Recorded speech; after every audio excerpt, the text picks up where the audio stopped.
France, Reform or Revolution by Maurice Brinton. French bourgeois society is today being rocked to its foundations. 10 million workers are on strike.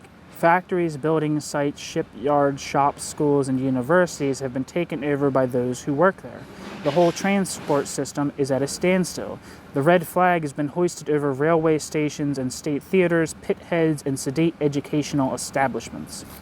Tens of thousands of people of all ages are discussing every aspect of life in packed-out, non-stop meetings in every available schoolroom and lecture hall.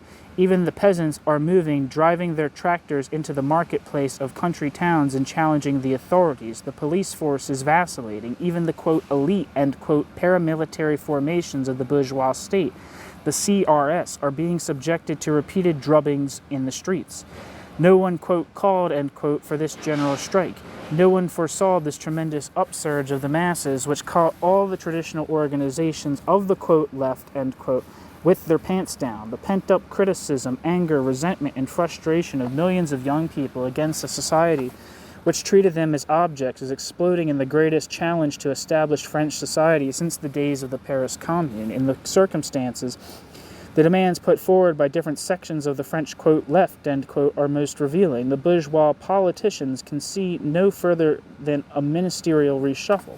They are prepared to sacrifice a few big names in order to canalize the movement back into safe parliamentary channels. Their game is so obvious that no one is likely to be fooled by it. As for the Socialist Party, the SFIO, it is utterly discredited by years of opportunist and class collaborationist policies. After all, it was a, quote, socialist, end quote, minister of the Interior, Jules Mach, who created the hated CRS. When the million-strong demonstration marched past the SFIO headquarters on the Boulevard de Magenta on May 13th, they shouted, Guy Mollet to the museum. Quote, Guy Mollet to the museum. Or maybe it's Mollet. I don't know. M-O-L-L-E-T.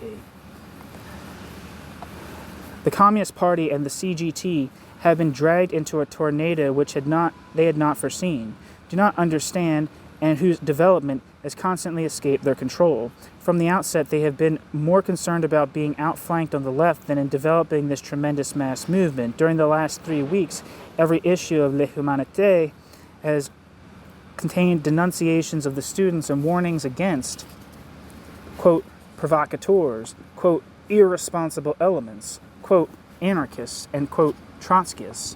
The bourgeois press speak much the same language.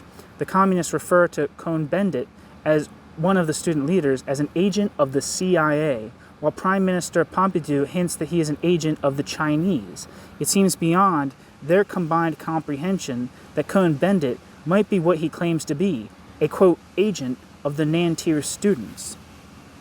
The demands put forward by the CGT are very limited ones: a wage increase, a shortening of the working week, a lowering of the retiring age, the abolition of charges recently imposed on Social Security benefits, and the recognition of trade union organizations in the factories. These demands are perfectly legitimate and justified, but also perfectly compatible with the continued rule of the bourgeoisie. Yet it is precisely this rule which the advanced sections of the workers and students are prepared to challenge. None of the industrial demands put forward by the CGT is in any way revolutionary. Even if granted, the ruling class could take everything back tomorrow through inflation or devaluation.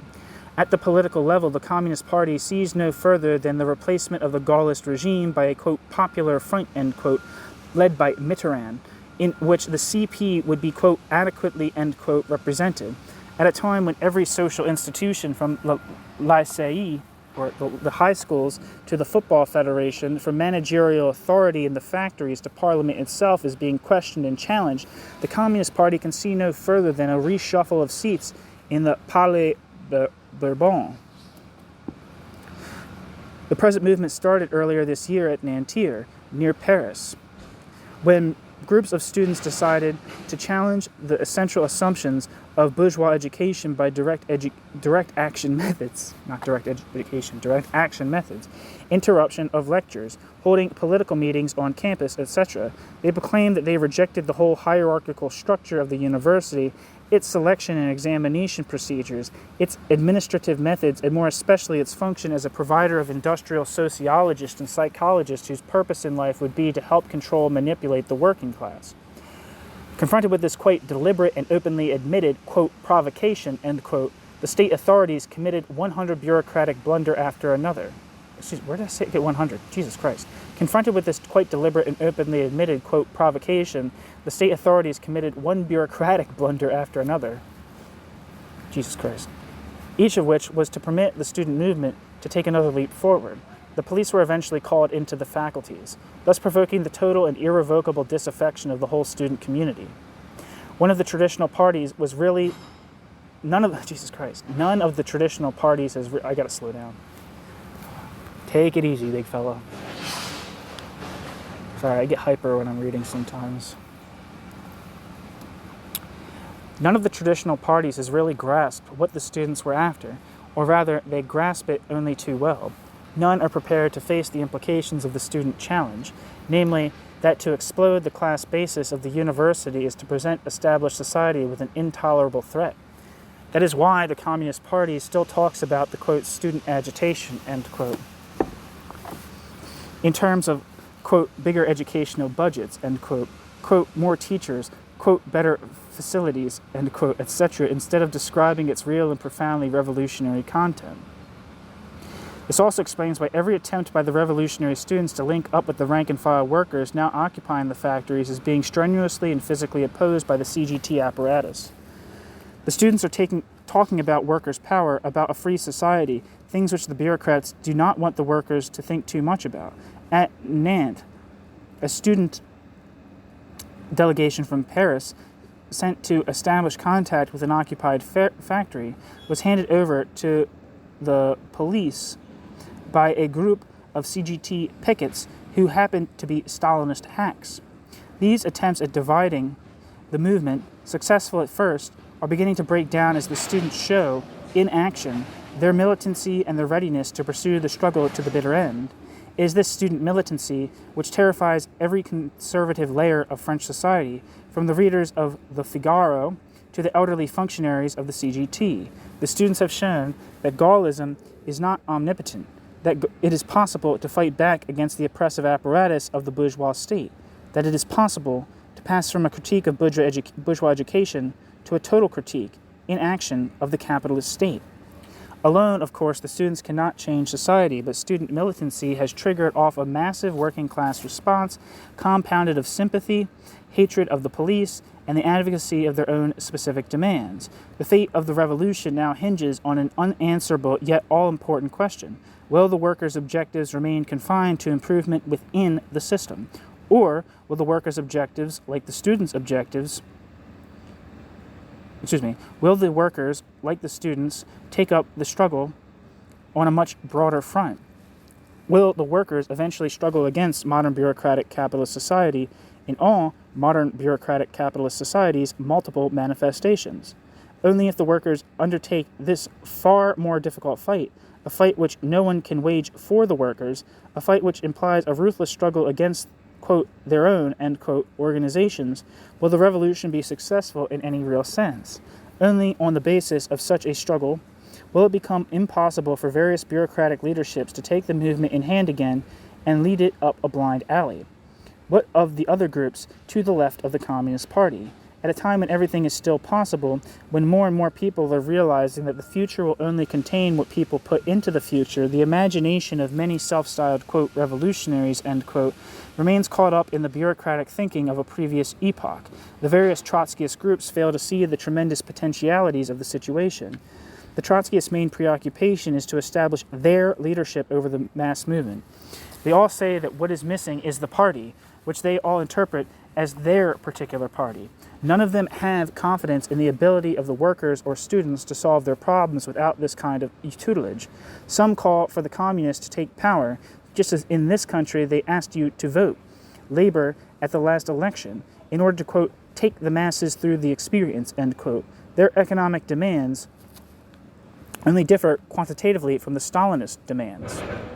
They all engage in a kind of revolutionary auction. For instance, Voix Ouvrière advocates a minimum monthly wage of 1,000 new francs instead of 600 new francs advocated by the CGT. The Trotskyist groups, such as the FER, Fédération des étudiants révolutionnaires, are calling for organizational measures such as the setting up of a hierarchy of strike committees, with a national strike committee at the top representing the various strike-bound factories and enterprises. Given the present relationship of forces, the Stalinists would be in an overwhelming majority on such bodies. The idea is to, quote, expose, end quote, the Stalinists should they seek to liquidate the strike in exchange for financial concessions from the employers of the parliamentary concessions from the bourgeois state. From this, quote, exposure, end quote, the Trotskyists hope to benefit. The incalculable damage done to the working class in the process is dismissed as an inevitable overhead. The practical acts of the Trotskyists have proved equally nefarious. On the, quote, night of the barricades, end quote, May 10th, 1968, despite repeated appeals for help, the FER refused to cancel its mass meeting at the Mutualité and to send reinforcements to assist the students and workers who were already engaged in a bitter fight with the CRS on the barricades of the Rue Guy Lussac, hardly a mile away. When several hundred FER members and sympathizers eventually turned up at 1 a.m., it was only to advise students to disperse. In the words of Chiseret, one of the Trotskyist, quote, leaders, end quote, it was, quote, necessary above all to preserve the revolutionary vanguard from an unnecessary massacre, end quote. The fact has been widely discussed in the mass assemblies held night after night in the packed amphitheaters of Saint-Cyr and La Sorbonne. Thousands are undergoing an extremely rapid education through practice as to the nature of Stalinism and Trotskyism and how they both seek to manipulate the mass movement in their own respective interests. At first, only a handful of revolutionary socialists and anarchists appreciated the tremendous opportunities now opening up. These groups, which are tending more and more to get together, are talking in terms of a total social revolution, of workers' management of production, autogestion, and of the need for workers' councils. In fact, this radical viewpoint now presents the traditional left with the most widely based challenge it has ever had to face. On the initiative of the revolutionaries, hundreds of action committees have been set up in various factories and districts of Paris and other large towns. These committees consist of workers and students agreed upon a program of direct action in a given locality or enterprise, and who also see the need to develop the mass movement as quickly, widely, and radically as possible. Their activities are already getting an enthusiastic response, not only among wide layers of the student population, but among smaller layers of young workers. If and when the working class as a whole itself takes up these demands and gives them flesh and blood, the door will at least be open for a total, final challenge to French capitalist society, a challenge it will no longer be able to contain. Solidarity Leaflet, May 1968.